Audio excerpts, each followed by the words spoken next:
What is the chart of accounts, and why is it important? The chart of accounts is the backbone of your accounting system. Think of the chart of accounts as a complete list of your company's accounts and their balances. When you created your company accounting system, most software created this for you by default. Understanding how this works can help you record your transactions correctly and run detailed reports which can enhance your decision-making resources while charting your company's growth. You will use it to track how much money your company has,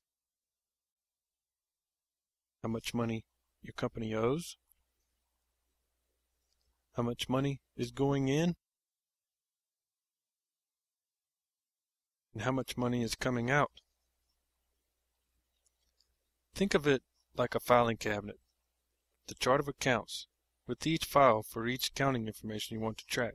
For example, postage expenses. If you want to find where postage expenses are, you would simply open your drawer with your chart of accounts and find the postage expenses.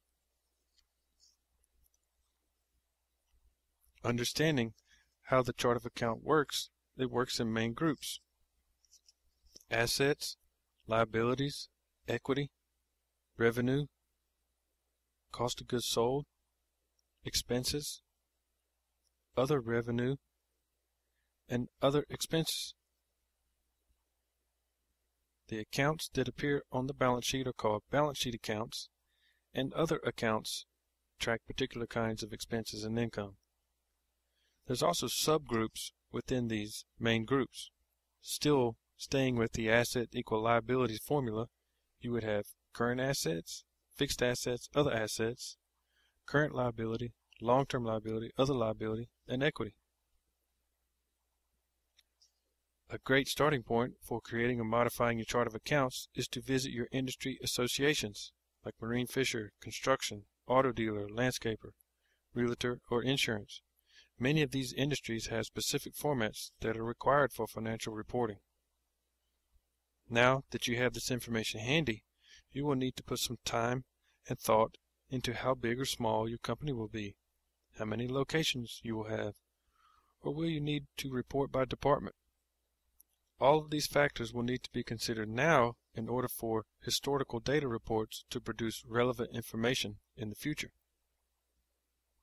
Understanding tax, legal, and customer needs will also need to be addressed.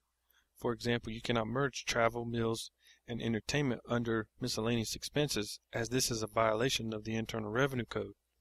Grant funding will require you to provide reports only on information for how the grant money was received and spent. Other regulators like Medicare and Medicaid will require separate cost reports for each service provided. All of these needs should be addressed early on to allow you to continue to grow your business and produce accurate financial data. The account order.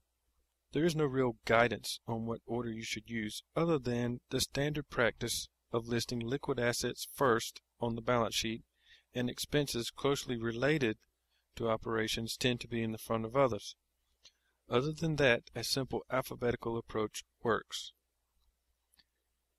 Here is a sample of a chart of accounts using a 3-digit numbering system. As you can see, the accounts are grouped: assets, liabilities, equity, income, and expenses. And then there are subgroups to the right. Now that you've seen the importance of the chart of accounts, I will show you how to use this function within your QuickBooks accounting software.